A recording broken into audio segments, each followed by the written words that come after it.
ओम शांति। अव्यक्त महावाक्य है जिसका पार्ट 1 अपलोड कर चुके हैं। निर्माण और निर्माण के बैलेंस से दुआओं का खाता जमा करो। 19/3/2000 का है। निर्माण और निर्माण के बैलेंस से दुआओं का खाता जमा करो। बाबा कहते हैं कि होली मनाना अर्थात बनना। दुनिया वाले तो भिन्न भिन्न रंगों से होली मनाते हैं, लेकिन बाप दादा सब बच्चों के ऊपर दिव्य गुणों के, दिव्य शक्तियों के, ज्ञान गुलाब के रंग डाल रहे हैं। आज वतन में और भी समाचार था। एक तो सुनाया रूह रिहान का, दूसरा यह था कि जो भी आपके अच्छे अच्छे सेवा साथी एडवांस पार्टी में गए थे, उन्हों का आज वतन में होली मनाने का दिन था। आप सबको भी जब कोई मौका होता है, याद तो आती है ना अपनी दादियों की, सखियों की, पांडवों की याद तो आती है ना। बहुत बड़ा ग्रुप हो गया है एडवांस पार्टी का, अगर नाम निकालो तो बहुत है। तो वतन में आज सब प्रकार की आत्माएं होली मनाने आई थी। सभी अपने अपने पुरुषार्थ की प्रारब्ध प्रमाण भिन्न भिन्न पाठ बजा रहे हैं। एडवांस पार्टी का पाठ अभी तक गुप्त है। आप सोचते हो ना क्या कर रहे हैं, वह आप लोगों का आह्वान कर रहे हैं कि संपूर्ण बन दिव्य जन्म द्वारा नई सृष्टि के निमित्त बनो। सभी अपने पाठ में खुश हैं। यह स्मृति नहीं है कि हम संगम युग से आए हैं। दिव्यता है, पवित्रता है, परमात्म लगन है, लेकिन ज्ञान क्लियर इमर्ज नहीं है। न्यारापन है, लेकिन अगर ज्ञान इमर्ज हो जाए तो सभी भाग कर के मधुवन में तो आ जाए ना। लेकिन इन्हों का पाठ न्यारा है, ज्ञान की शक्ति है, शक्ति कम नहीं हुई है। निरंतर मर्यादा पूर्वक घर का वातावरण, माँ बाप की संतुष्टता और स्थूल साधन भी सब प्राप्त हैं।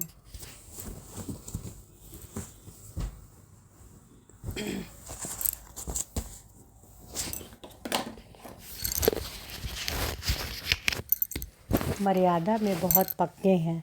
नंबरवार तो हैं, लेकिन विशेष आत्माएं पक्के हैं। महसूस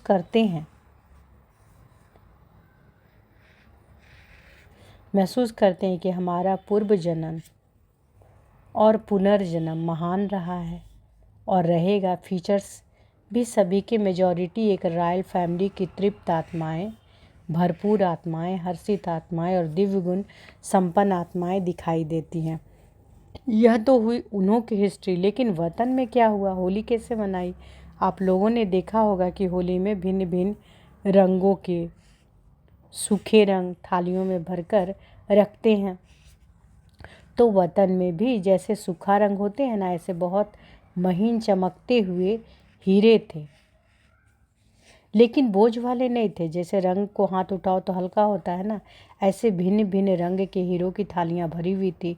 तो जब सब आ गए तो वतन में स्वरूप कौन सा होता है जानते हो? वतन में कौन सा स्वरूप होता है जानते हो? लाइट का ही होता है ना, देखा है ना। तो लाइट की प्रकाश में काया तो पहले ही चमकती रहती है।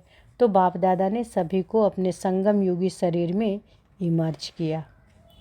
जब संगम युगी शरीर में इमर्ज हुए तो एक दो में बहुत मिलन मनाने लगे। एडवांस पार्टी के जन्म की बातें भूल गए और संगम की बातें इमर्ज हो गई। तो आप समझते हो कि संगम युग की बातें जब एक दो में करते हैं तो कितनी खुशी में आ जाते हैं। बहुत खुशी में एक दो से लेन देन कर रहे थे। बाप दादा ने भी देखा कि अब बड़े मौज में आ गए हैं, तो मिलने दो इन्हों को। आपस में अपने जीवन की बहुत सी कहानियाँ एक दो को सुना रहे थे। बाबा ने ऐसा कहा, बाबा ने ऐसे मेरे से प्यार किया, शिक्षा दी, बाबा ऐसे कहता है। बाबा बाबा बाबा बाबा ही था। कुछ समय के बाद क्या हुआ, सबके संस्कारों का तो आपको पता है। तो सबके रमणी कौन थी? तो सबसे रमणी कौन थी इस ग्रुप में? दीदी और चंद्रमणि दीदी। तो दीदी पहले उठी, चंद्रमणि दादी का हाथ पकड़ा और रास शुरू कर दिया। और दीदी जैसे यहाँ नशे में चली जाती थी ना, वैसे नशे में खूब रास किया। मम्मा को बीच में ठहराया और सर्किल लगाया। एक दो को आँख मिचौनी, बहुत खेला। और बाप दादा भी देख बहुत मुस्कुरा रहे थे। होली मनाने आए तो खेले भी। कुछ समय के बाद सभी बाप दादा की बाहों में समा गए और सब एकदम लवलीन हो गए। और उसके बाद फिर बाप दादा ने सबके ऊपर भिन्न भिन्न रंगों के जो हीरे थे बहुत महीन थे, जैसे किसी चीज़ को चूरा होता है ना, ऐसे थे, लेकिन चमक बहुत थी। बाप दादा ने सबके ऊपर डाला तो चमकती हुई बॉडी थी ना, तो उसके ऊपर वह भिन्न भिन्न रंग के हीरे पड़ने से बहुत बहुत सभी जैसे सज गए थे। लाल, पीला, हरा, जो 7 रंग कहते हैं ना, तो 7 ही रंग थे। तो बहुत सभी ऐसे चमक गए जो सतयुग में वे भी ऐसी ड्रेस नहीं होगी। सब मौज में तो थे ही, फिर एक दो को भी डालने लगे। रमणीक बहनें भी तो बहुत थी ना, बहुत बहुत मौज बनाई। मौज के बाद क्या होता है, बाप दादा ने इन एडवांस सबको भोग खिलाया। आप तो कल भोग लगाएंगे ना, लेकिन बाप दादा ने मधुवन का संगम युग का भिन्न भिन्न भोग सबको खिलाया। और विशेष होली का भोग कौन सा है, घेवर जलेबी। आप लोग गुलाब का फूल भी तलते हैं ना, तो वैरायटी संगम युग के ही भोग खिलाए। आपसे पहले भोग इन्होंने ले लिया, आपको कल मिलेगा। अच्छा, मतलब तो बहुत मनाया, नाचा गाया सभी ने मिलके। वाह बाबा मेरा बाबा, मीठा बाबा ने गीत गाया, तो नाचा गाया, खाया, और लास्ट क्या होता है, बधाई और विदाई। तो आपने भी मनाया कि सिर्फ सुना? बाबा पूछते हैं कि आपने मनाया कि सिर्फ सुना? लेकिन पहले अभी फरिश्ता बन, प्रकाश में काया वाले बन जाओ। बन सकते हो या नहीं? मोटा शरीर है? नहीं, सेकंड में चमकता हुआ डबल लाइट का स्वरूप बन जाओ। बन सकते हो? बिल्कुल फरिश्ता। बाप दादा ने सभी को ड्रिल कराई। तो सभी 1 मिनट के लिए देखें अपने आप को। मैं आत्मा लाइट, शरीर भी लाइट, डबल लाइट का स्वरूप। मैं फरिश्ता। बाप दादा के पास सूक्ष्म तन में।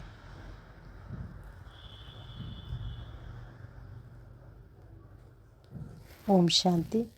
अभी अपने ऊपर भिन्न भिन्न रंगों में चमकते हुए सूक्ष्म शरीर पर डालो और सदा ऐसे दिव्य गुणों के रंग, शक्तियों के रंग, ज्ञान के रंग से स्वयं को रंगते रहो।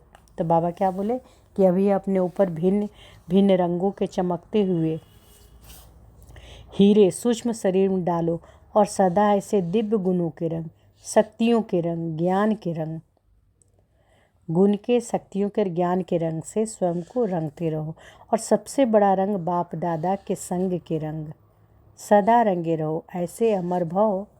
अच्छा, अब आगे बाबा कहते हैं कि ऐसे देश विदेश के फरिश्ते स्वरूप बच्चों को, सदा साफ दिल प्राप्ति संपन्न बच्चों को, सच्ची होली मनाना अर्थात अर्थ सही चित्र प्रत्यक्ष रूप में लाने वाले बच्चों को, सदा निर्माण और निर्माण का बैलेंस रखने वाले बच्चों को, सदा दुआओं के पुण्य का खाता जमा करने वाले बच्चों को बहुत बहुत पदम गुना, याद प्यार और नमस्ते। ईस्टर्न और तमिलनाडु जोन सेवा में आया है। अच्छा, इस ग्रुप में बंगाल, बिहार, असम, नेपाल, उड़ीसा और साथ में तमिलनाडु भी है। तो जो भी ईस्टर्न जोन में सब मिलाकर सेवा में आए हैं, तो यह सेवा का भाग्य भी बहुत अच्छा चांस मिला है। यह सेवा का चांस सर्व ब्राह्मणों की संतुष्टता की दुआएं लेने का भाग्य है। तो इस ग्रुप को सबसे ज़्यादा आत्माओं की दुआओं का भाग्य मिला है। इस बारी ज़्यादा संख्या आई है ना, तो वेलकम किया, थक तो नहीं गए? बहुत संख्या देख करके घबराए तो नहीं, खुश हुए? लास्ट टर्न सदा बड़ा होता ही है। एक तो सीजन अच्छा हो जाता है, सर्दी कम हो जाती है, तो अच्छा चांस मिला है, तो दिल से वेलकम किया ना। दिल से वेलकम करना अर्थात दुआ देना है ना। तो बाबा क्या कहते हैं, दिल से वेलकम करना अर्थात दुआ देना। अच्छा है, अभी अभी पुरुषार्थ किया और अभी अभी सर्व के दुआओं का फल मिला, प्रत्यक्ष फल मिलता है। अगर दिल से किया तो मोहब्बत से किया तो उसका प्रत्यक्ष फल है दिल की प्रसन्नता। तो बहुत अच्छा किया, मुबारक हो, सबने मिलकर किया। और अभी तो आने के सीज़न के बाद कल से जाने का सीज़न है। अच्छा, जो सेवा में आए वहाँ हाथ उठाओ, मज़ा आया ना? तो सदा कोई ना कोई सेवा में मज़ा लेते रहना। अच्छा, तमिलनाडु के सेवाधारी हाथ उठाओ, नेपाल के सेवाधारी हाथ उठाओ। नेपाल की रिज़ल्ट अच्छी है, ऐसे ही तमिलनाडु के सेवा के रिज़ल्ट अच्छी है। हैं छोटे लेकिन सेवा के सफलता के रिजल्ट मोटी है। अच्छा, मीटिंग में आए हुए भाई बहनों से मीटिंग में कोई ना कोई नवीनता तो निकालेंगे ही, लेकिन एक विशेष ध्यान रखना कि अभी जो बाप दादा ने पहले भी इशारा किया था कि हर जोन अपने सेवा के सहयोगी संपर्क वालों जो सेवा के निमित्त बनने वाले हो, ऐसे गुलदस्ता मधुबन में तैयार करके लाओ।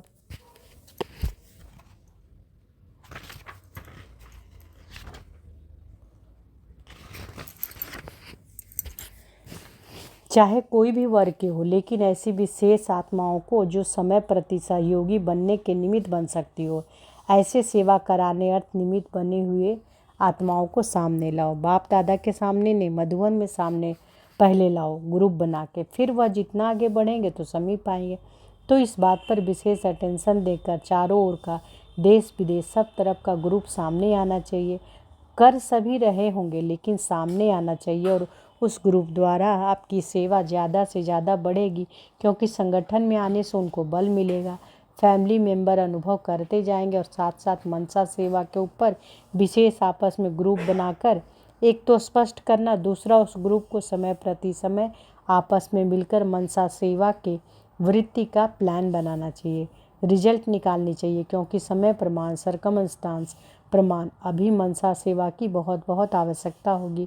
जैसे आप लोगों ने भिन्न भिन्न वर्ग तो बनाए हैं, लेकिन हर वर्ग का ऐसा सहयोगी ग्रुप तैयार होना चाहिए जो गवर्नमेंट के सामने अब तक क्या क्या सेवा की, कितनों में परिवर्तन सामने आनी चाहिए। तो बाबा क्या करें, कितनों में परिवर्तन लाया है, प्रैक्टिकल रिजल्ट क्या निकली है, हर वर्ग की वह गवर्नमेंट के सामने आनी चाहिए। तो गवर्नमेंट भी समझे कि ऑलराउंड सेवाधारी हैं, सिर्फ रिलीजियस नहीं लेकिन ऑलराउंड सेवाधारी हैं। जो भी सेवा हो गवर्नमेंट को दो। तो गवर्नमेंट ग्रुप के रिजल्ट देखकर आप लोगों को ऑफ़र करेगी कि आप लोग इस कार्य के सहयोगी बनो।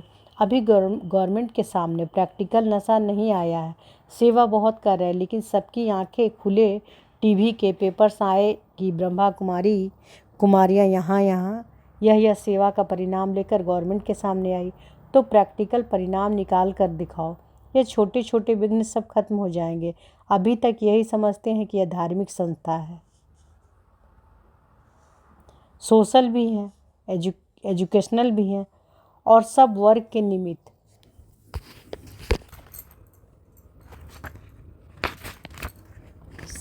सब वर्ग के निमित्त है, सारी सृष्टि के भिन्न भिन्न वर्गों को परिवर्तन करने वाली है। इतनों को शराब छुड़ाते हो, हेल्थ मेले करते हो, गवर्नमेंट के आगे क्या रिजल्ट है। एक समाचार यहाँ रिपोर्ट छपाकर भेज देंगे, इससे यह नहीं पता पड़ता है। प्रैक्टिकल स्टेज पर आने का प्लान बनाओ, फंक्शन करो, प्रदर्शनियाँ करो, खूब करो, लेकिन उसकी रिजल्ट सभी की नज़र में आना चाहिए। जितना आप लोगों की सेवा है और जितनी रिजल्ट है उस अनुसार और कोई इतनी सेवा नहीं करता। बाबा क्या बोले कि जितनी आप लोगों की सेवा और जितनी रिजल्ट है उस अनुसार और कोई संस्था इतनी सेवा नहीं करती। भिन्न भिन्न वर्गों में, भिन्न भिन्न गांव में और बिना खर्चे के दिल से स्नेह से सेवा करते हो, लेकिन गुप्त है, समझा। समझदार तो हो ही, अब तो मीटिंग में आते हो। अच्छा, डबल फॉरनर्स से अच्छा ग्रुप है और बाप दादा को डबल फॉरनर्स को देख अपना एक नाम याद आता है। कौन सा नाम? विश्व कल्याणकारी। आप नहीं थे ना, तो बाप दादा भारत कल्याणकारी था। जब से आप आए हो तो बाप दादा विश्व कल्याणकारी हो गया। तो कमाल किसकी? आपकी कमाल है ना, और मेहनत भी अच्छी कर रहे हो। आपका जो साकार में बैकबोन है ना, वह बहुत होशियार है, बैठने नहीं देता, कोई भी को ना छूट ना जाए। यह लगन अच्छी है, सिर्फ सेवा की निर्विघ्नता, यह सेवा की सफलता है। कोई भी सेवा शुरू करते हो, चाहे देश के चाहे विदेश के, बाप दादा यही कहते हैं, पहले एक मत, एक बल, एक भरोसा और एकता साथियों में, सेवा में, वायुमंडल में हो। जैसे नारियल तोड़कर उद्घाटन करते हो, रिबन काट कर उद्घाटन करते हो, तो पहले इन चारों बातों को रिबन काटो और फिर सर्व के संतुष्टता प्रसन्नता का नारियल तोड़ो। यह पानी धरनी में डालो, जो भी कार्य की धरनी है उसमें पहले यह नारियल का पानी डालो। तो बाबा क्या कह रहे हैं कि जो भी कार्य की धरनी है उसमें पहले यह नारियल का पानी डालो और देखो सफलता कितनी है। नहीं तो कोई ना कोई विघ्न जरूर आता है। सेवा सब करते हो, लेकिन नंबर बाप दादा के पास रजिस्टर में नोट होता है जो निर्विघ्न सेवाधारी हैं। बाप दादा के पास ऐसे सेवाधारियों की लिस्ट है, लेकिन अभी बहुत थोड़ी है, लंबी नहीं हुई। भाषण करने वालों की लिस्ट आपके पास लंबी है। बाप दादा उसको भाषण करने वाला कहता है जो पहले भाषण दे फिर भाषण करे। भाषण तो आजकल स्कूल कॉलेज के लड़के लड़कियां बहुत अच्छा करते हैं, तालियां बजती रहती, लेकिन बाप दादा के पास लिस्ट वह है जो निर्विघ्न सबकी प्रसन्नता संतुष्टता वाले हो। इसलिए माला में हाथ नहीं उठाया। तो डबल विदेशियों की सेवा में कोई इतना विघ्न आपस में नहीं आता है, लेकिन थोड़े थोड़े मन के विघ्न आते हैं, बाकी मेजॉरिटी ठीक है। मन के संकल्प, मन की स्थिति अचल अडोल, सुना बाबा क्या बोले? मन के संकल्प, मन की स्थिति अचल अडोल, सुना। डबल विदेशी अच्छी सेवा कर रहे हो, वृद्धि करने की बधाई हो। अच्छा, दिल्ली के भवन निर्माण के बारे में आप सबके शुद्ध संकल्प के आधार पर आप सबकी राजधानी में स्थान ले लिया है। अभी उसको बेहद का स्थान बनाया है। जैसे मधुबन को हर एक समझता है हमारा मधुबन, ऐसे जो भी देखे, जो भी आए, अनुभव करे हमारा है, दिल्ली का है, फलाने का है, फलानी का है नहीं। बेहद सेवा के लिए बेहद की वृत्ति, बेहद की भावना, और नारियल भी तोड़ना जो बताया और रिबन भी काटना, उसी विधि से उद्घाटन करना, ठीक है ना। नाम क्या रखा है? अभी फाउंडेशन तो पड़े। बेहद सेवा बेहद का फल देता रहेगा, सभी को खुशी है ना। अच्छा है, अच्छा है। ओम शांति। तो इस महावाक्य में बाबा क्या बोले कि बाप दादा का सबसे प्रिय, सबसे समीप, साफ दिल प्यारे हैं। बाप दादा के सबसे प्रिय, सबसे समीप, साफ दिल प्यारे हैं। साफ दिल सदा बाप दादा के दिल तक नसीन, सर्वश्रेष्ठ संकल्प पूर्ण होने के कारण वृत्ति में, दृष्टि में, बोल में, संबंध संपर्क में सरल और स्पष्ट एक समान दिखाई देते हैं। ओम शांति।